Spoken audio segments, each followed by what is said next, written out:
Have you ever felt exhausted without doing anything physically tiring? US. Like your mind ran a marathon while your body stayed still on the couch. If this has ever happened to you, stay until the end. What I'm about to share could change how you see yourself. Some people spend the whole day having conversations that never actually happened. Replaying old arguments. Imagining future conversations. Analyzing every detail of a simple message they received. And the worst part, they think this is just how they are. But wait. What if it's not personality at all? What if it's a sign your mind is exhausted and nobody noticed? Here's the first sign. The feeling of never truly belonging anywhere. It's not drama. It's not arrogance. It's the very real sensation of standing in a crowded room and feeling completely alone. Many people have carried this since childhood and learned to hide it because no one ever taught them it's okay to feel this way. And here's the scariest part. Over time, that person starts believing something is wrong with them, when really, they just never learned to make peace with who they are. The second sign, a mind that never shuts off.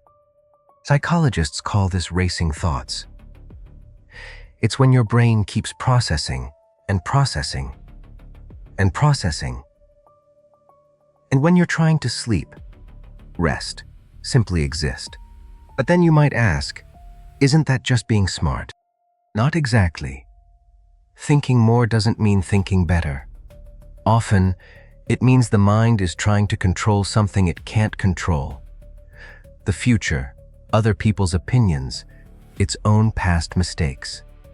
A third sign, you feel everything, but learned not to show it. Some people cry on the inside all the time. They're moved by a song, by a scene in a movie, by the pain of a stranger they've never met. But in front of others, they seem fine. This has a name, suppressed sensitivity.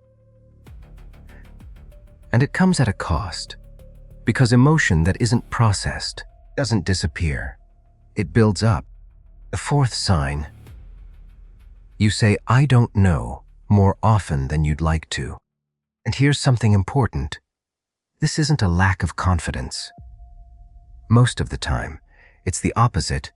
It's the awareness that life is more complex than it looks. The problem is when that doubt turns into insecurity. When you start questioning not just what you know, but who you are. But hold on. Let's talk about the fifth sign, because this one is quiet, but heavy. The feeling of never finding anyone who truly understands you. Have you ever tried to have a deep conversation and felt like the other person simply wasn't on the same page as you? That doesn't mean you're superior. It means you're starved for real connection, and most of what you've gotten so far has been surface level. And over time, that thirst turns into loneliness. If you've already related to at least 2 of these signs so far, drop a like. It helps this video reach more people who need to hear it too. Sixth sign. You change your mind when you learn something new, and it bothers you more than it should. A lot of people grow up believing that changing your mind is a sign of weakness. But it's actually the sign of a healthy mind. One that values truth over its own ego. Seventh sign, you observe far more than you speak. And you know why? Because at some point, you learned that saying what you really think isn't always welcomed. So you started staying quiet, holding back, watching from a distance. And over time, this creates a silent loneliness. Because no one knows what's actually happening inside you. Eighth sign, you procrastinate on exactly the things that matter most to you. This isn't a lack of discipline, it's the opposite. It's fear. Fear of starting something important and discovering it isn't good enough. So instead of risking that pain, the mind chooses not to start at all. And here's the scariest part. That fear can last for years, decades. An entire life spent waiting for the right moment that never comes. Ninth sign. You get bored quickly, even in comfortable situations. Your mind is always searching for something new, something meaningful, something with depth. And when it doesn't find it, that restlessness sets in, the kind you can't quite explain. 10th sign. You hold yourself to a higher standard than you'd hold anyone else to. You make a mistake, and the judgment that follows is merciless. You compare your real self to an ideal self that maybe never even existed. But wait, would you ever talk that way to someone you love? Probably not. So why do you talk that way to yourself? And the 11th sign, the one that ties all the others together. A quiet feeling of not fitting in. It's not drama. It's not self-pity. It's simply the feeling of being, somehow, out of sync with the world around you. Now, here's the most important part of this video. Everything we've listed so far isn't a flaw. But it's not a sign of superiority either.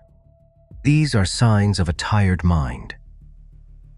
A mind that overprocesses, overfeels, and never learned how to rest. And here's a truth most people never hear. You don't need to fix who you are. You need to learn how to manage what you feel. The human mind is like a house.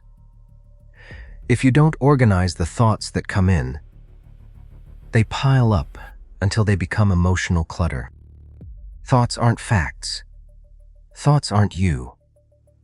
You can observe an anxious thought and choose not to obey it. This isn't about thinking less. It's about thinking with more awareness. If you related to several of these signs, here's a simple exercise. When you notice you're stuck in a thought loop, replaying a conversation, imagining scenarios, judging yourself, pause for 10 seconds. Weeks. And ask yourself, is this thought helping me right now, or just exhausting me? Now here's the most important part of this video. Everything we've listed so far isn't a flaw. But it's not a sign of superiority either. These are signs of a tired mind. A mind that overprocesses, overfeels, and never learned how to rest. And here's a truth most people never hear. You don't need to fix who you are. You need to learn how to manage what you feel. The human mind is like a house. If you don't organize the thoughts that come in, they pile up until they become emotional clutter. Thoughts aren't facts. Thoughts aren't you. You can observe an anxious thought and choose not to obey it. This isn't about thinking less. It's about thinking with more awareness. If you related to several of these signs, here's a simple exercise. When you notice you're stuck in a thought loop, replaying a conversation, imagining scenarios, judging yourself, pause for 10 seconds. And ask yourself, is this thought helping me right now, or just exhausting me?